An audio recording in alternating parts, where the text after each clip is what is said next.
Hello everybody, welcome to Sports Source, your number one source of sports, and today we're going to be talking about the Los Angeles Lakers and all their mistakes. I was going to make this video a long time ago, or not a long time ago, but a week or two ago, but, I decided to hold it off, and then I'm making this video right after the Los Angeles Lakers loss to one of the worst teams in the league, the Phoenix Suns. So I'm going to make this video. Basically, in this video, we're going to be talking about all the mistakes that the management has made. So we're not going to be talking about the on-court struggles of the Lakers, because they have been struggling as of late. We're just going to talk about all the things that management has done that's led us to this point.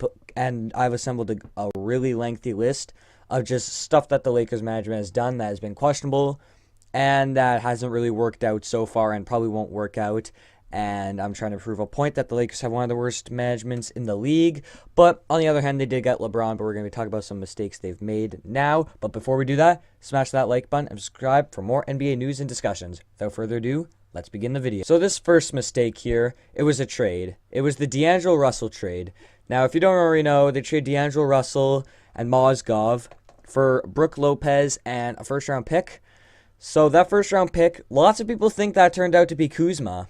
But actually, it didn't. It actually turned out, well, they used the pick to draft Kuzma, and it was the draft rights of Kuzma, but the Lakers had back-to-back picks anyway, and the Nets said they weren't going to pick Kuzma anyway, so basically it was Josh Hart, if you really decipher and think about it. They really just got Josh Hart for D'Angelo Russell, but we all know D'Angelo Russell is having a monstrous season right now. I think he's averaging like 21 points and 4 assists on really good shooting, and he made an all-star team, he's a super young player, and he's leading that Nets to a really good record. Now, this trade can be justified a bit. Yes, they did trade a future young all-star for basically nothing, but look at it this way.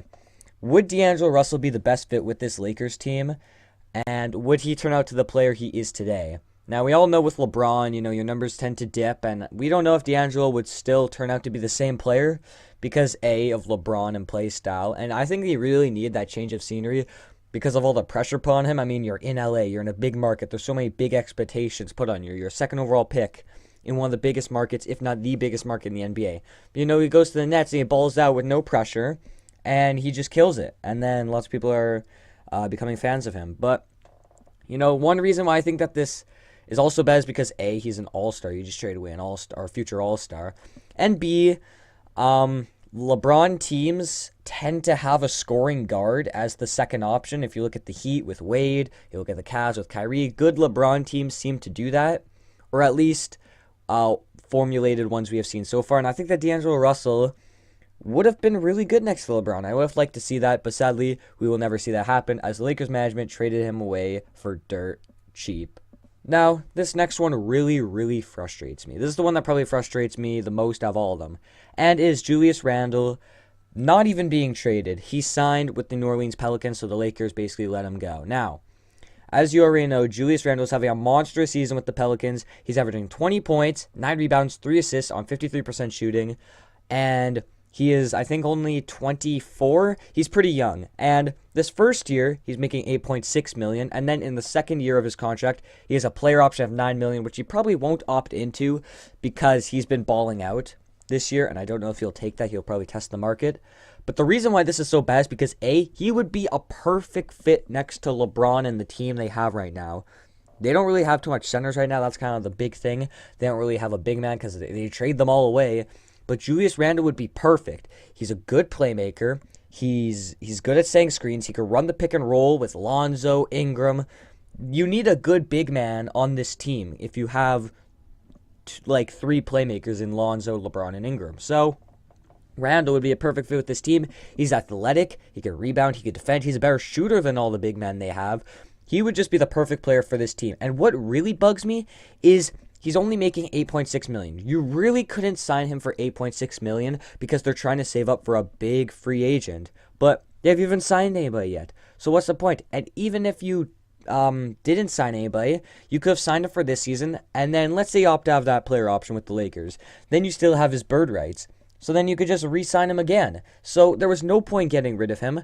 And it was just a dumb thing of the Lakers did. And it was probably one of the worst things the Lakers have done in the past year. Now this one is pretty recent. It's in everyone's head. It's one of the bigger talked about ones, and it's the Lakers offering their whole team for Anthony Davis. Now, yes, Anthony Davis is a generational talent, and he is an amazing player, but this is the offer that the Lakers offered. They offered Lonzo, Kuzma, Ingram, Rondo, Lance, Beasley, and 2 firsts, and they would have had to take on the contract of Solomon Hill, leaving them no cap space for next season, and giving away their whole team. You can't win with 2 players, literally 2 players. Who would they have?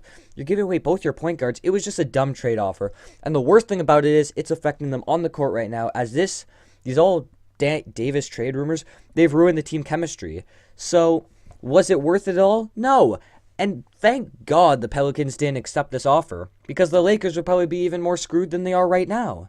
So, that wasn't a smart move by the Lakers crew, but don't worry, there's more coming right up. Now, this next one is easily forgotten, but at the time, it was not very good. They signed Timothy Mozgov and Luol Deng to terrible, terrible contracts. Now, the Timothy Mozgov one, he was coming off a championship season with the Cavs. He was a role player. He was a good role player on that team, and, they thought, hey, let's sign this guy. Let's throw him some money. And the reason, I've seen a video on, why that free agency was so bad, Deng and Mozgov and Evan Turner, they were all signed in this free agency class because the cap was so, people projected the cap to go up so much in the next year, so then they thought, oh, 17 million, that'll be what a role player usually gets, so we'll sign them now, and then, it'll work out later, but it did not work out. And obviously they traded Mozgov and D'Angelo Russell, and they used D'Angelo as a cap dump, which, at least they got rid of these contracts. And then they bought out Luol Deng, who was making 17 million for a couple of years. I think Mozgov was making 17 million too, that they signed him to. But these could be justified a tiny bit because they did do good in the playoffs. They were good role players, and they did do good in the playoffs before they signed with the Lakers, and they also were good veterans to help the young core. So I could see that a little bit, but come on. That was not a good move on the Lakers' part. Now this next one is also really bad. They gave up Zubac for Mike Muscala. This trade right here, it's not it. First of all, Zubac is way better than Muscala, as it is for right now. And the age difference, I don't even know how old Mike Muscala is, but he's not young. Zubac is, I think, 21. And he was doing great as the Lakers. I think he was averaging 9 points and how many ever rebounds as a starting center for that team at 21. He was doing really good. He's just the perfect big man for LeBron. He gets those rebounds, sets those good screens. He can score in the post. He's got good hands so he could catch the ball good, whatever. But they gave him up for literally nothing, and Muscala has been playing so trash this season. The reason they did this trade is because it gave them an extra roster spot on the team. But they haven't even used that roster spot yet. So we don't know if they're going to get someone in the buyout market. It's already March 3rd, so who knows what they're going to do. But they still have that extra roster spot for flexibility. But giving up away a 21-year-old center for basically nothing, that's a bad move. Now this next one is kind of weird, and it's basically the Lakers couldn't get LeBron any help after year number 1.